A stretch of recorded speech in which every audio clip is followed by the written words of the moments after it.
Oke guys, balik lagi sama gua si Krempeng di sini, dan di video kali ini gua mau mengulas dikit ya mengenai iOS terbaru yang udah dirilis, yaitu yang developer beta.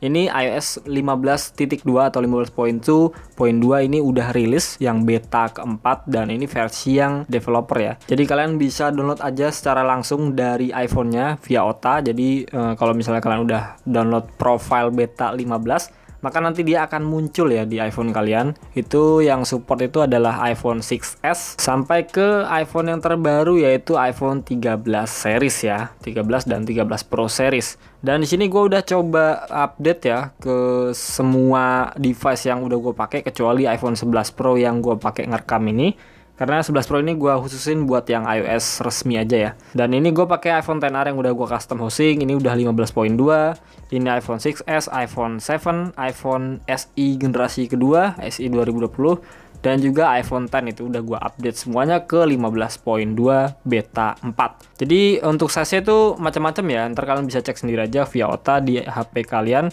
Gue lupa nge-screenshot, jadi gue langsung update aja. Dan gue pun update-nya nggak lewat HP ya, jadi gue update-nya lewat iTunes sama TrueTools biar lebih cepet aja dan lebih ringkas. Di sini 15.2 ya, dan untuk nomornya yaitu 19C 5050B. Ini sama semua ya, udah gue update ke beta 4. Kenapa gue baru bikin videonya? Karena ya gue pengen update semua device gue dulu. Selama sehari itu gue update, terus gue cari tahu dulu kira-kira ada kelemahan gak sih dari iOS 15.2 beta 4 ini. Jadi gue harus cobain dulu semua device yang gue punya, supaya bisa kasih tahu ke kalian kira-kira ada bugs atau enggak sih dari device-device ini. Siapa tahu kan kalian punya device ini juga dan pengen update yang iOS beta. Oke, jadi tadi untuk nomor version perangkat lunaknya. Terus ini gue mau kasih tahu dulu, ini iPhone 6s ya. Ush, mengerikan guys. Nah ini ini iPhone 7. Nah iPhone 6s ini gue udah update juga. Buat bukti aja, 6s sama 6s sama iPhone 7 ya. Ini 15.2 yang beta 4. Terus ini iPhone SE generasi kedua sama iPhone X. Gue update juga ke beta version yang keempat 15.2, sama semua ya. Kemudian kita akan cek ya untuk battery health-nya. Di sini iPhone XR gue tuh dan semua iPhone gue masih sama ya, battery health-nya masih sama. Kalau di satu device ini tuh gue dapetin di angka 86% ya. Jadi nggak ada perubahan sama sekali. Dan untuk battery life-nya juga jujur aja gue nggak bisa pakai semua device ini secara bersamaan di satu hari yang sama.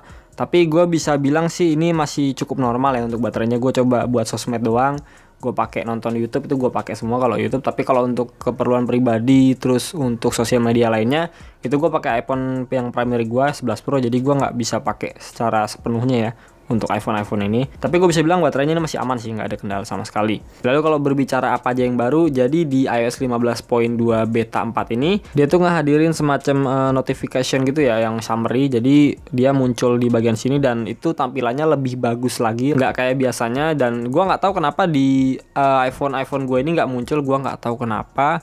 Udah gue coba cari tahu dan tetap aja nggak muncul. Tapi gue cek di beberapa channel luar negeri yang ngebahas mengenai 15.2 beta 4 ini, dia ada sih untuk summary notification-nya. Jadi dia tampilannya lebih fresh ya, lebih bagus lagi ketimbang yang sekarang. Jadi buat kalian yang udah update ke 15.2 beta 4 dan mengalami hal yang berbeda dengan gue, itu muncul summary notification-nya yang lebih bagus, lebih terstruktur dan lebih fresh, itu kalian bisa komen aja di kolom komentar.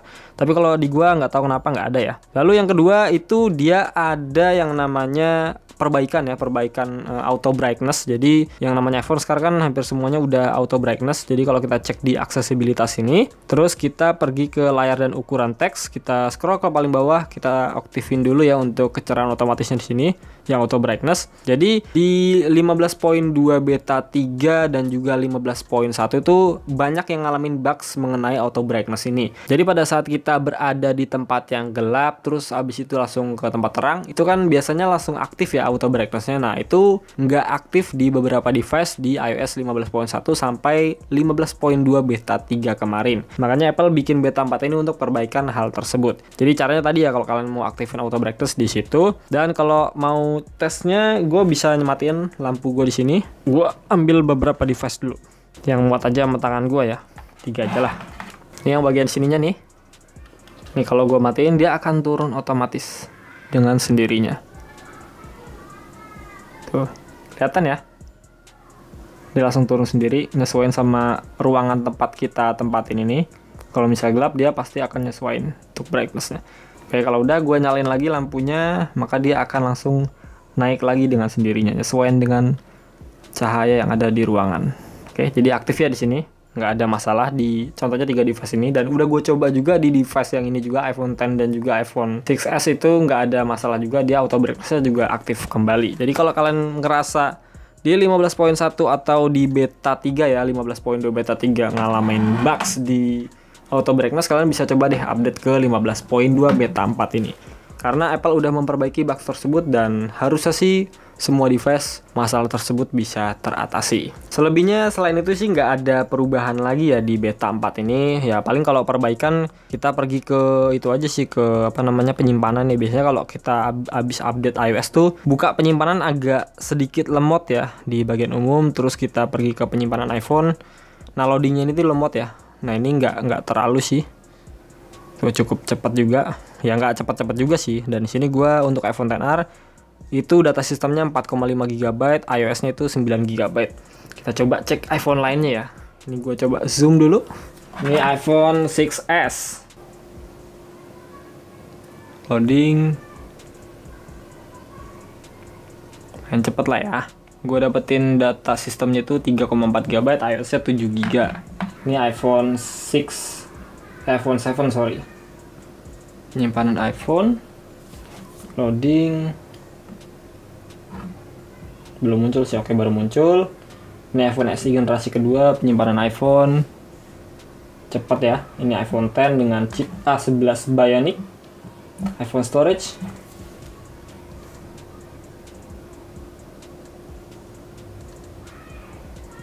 Udah iPhone X beda ya, dia agak lebih lama ya ketimbang iPhone lainnya kalau gua ngerasain. Ini sistem datanya gue dapetin di 3,4 GB, iOS-nya tuh di 7 GB. Di iPhone SE 2020 gue dapetin data sistemnya 1,9 GB doang loh. iOS-nya cuma 8 GB, dan untuk iPhone X 3 GB sistem data dan 8 GB untuk iOS-nya. Jadi tiap device tuh beda-beda ya.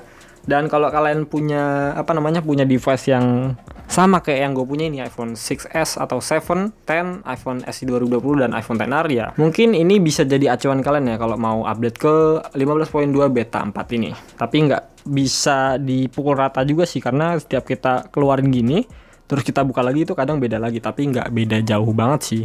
Terus kalau untuk performa, gue udah cobain tes, kan gue udah sempat sosmed juga walaupun nggak banyak, tapi itu lumayan enak sih, lumayan smooth dan nggak gampang panas juga HP-nya. Jadi gue ngerasa sih sebenarnya biasa aja ya ketimbang yang beta sebelumnya, karena gue nyobain beta juga di beta 3 kemarin. Walaupun gue nggak bikinin videonya, sorry banget, gue udah lama banget ya nggak bikin video ini. Kalau untuk performa sih gue masih bisa bilang ini masih stabil ya. Dari ke-5 device yang udah gue pakai ini masih cukup stabil dan nggak ada bugs apa-apa sih di aplikasi-aplikasi harian yang udah gue pakai. Kalau kita mau ngecek hasil Geekbench Score-nya, gue udah coba tes juga ini di iPhone XR, gue dapetin di angka 1100-an dan multicore-nya gue dapet di angka 2300. Kita cek untuk device yang lainnya ya. Di iPhone 6s itu gue dapetin 500 untuk single core dan multicore-nya 1100. Di iPhone 7 gue dapetin 700 dan 1300. Lalu di iPhone SE generasi kedua gue dapetin 1300 dan 3200. Mantapnya A13 Bionic nih, walaupun bodinya kecil ya, tapi performanya gahar banget. Dan di iPhone X itu gue dapetin 900 untuk single core-nya dan 2500 untuk multicore-nya. Kalau untuk multicore secara angka sih lebih tinggi ya ketimbang yang iPhone XR, cuman ini kan nggak bisa dipukul rata juga. Kita nggak tahu juga performa setiap HP yang kita gunakan. Tapi kalau dari single core sih paling tinggi ya dari iPhone ini sih, SE generasi kedua, dan multicore-nya juga sama. Karena ya chipset itu berpengaruh banget terhadap hasil angka dari skor Geekbench di HP tertentu. Itu untuk Geekbench Score ya. Kalau kalian mau cek AnTuTu benchmark, gue juga udah tes. Ini gue tunjukin ke kalian. Oke, jadi ini untuk AnTuTu benchmarknya ya. Ini iPhone XR, gue dapetin di 498, iPhone 6s 220-an, iPhone 7 270-an, iPhone SE generasi kedua 500 ribuan, lebih tinggi ya dari iPhone XR, dan iPhone X gue dapetin di angka 400 ribuan, 415 ribu. Jadi kalau secara urutan chipset sih emang bener ya, paling rendah tuh ya iPhone 6s dan paling tingginya ya iPhone SE generasi kedua. Jadi itu untuk hasil Antutu benchmarknya, dan nggak bisa dijadiin patokan juga untuk ngukur suatu performa dari setiap device, karena ya balik lagi ke penggunaan kalian tuh intens atau enggak, terus storage atau memori dari iPhone kalian itu berapa, itu berpengaruh juga terhadap performa. Tapi bagi gue untuk overall di 15.2 beta 4 ini, gue bisa bilang bagus sih di 5 device gue ini. Jadi semoga aja bisa jadi acuan buat kalian. Gitu aja ya, gue pamit.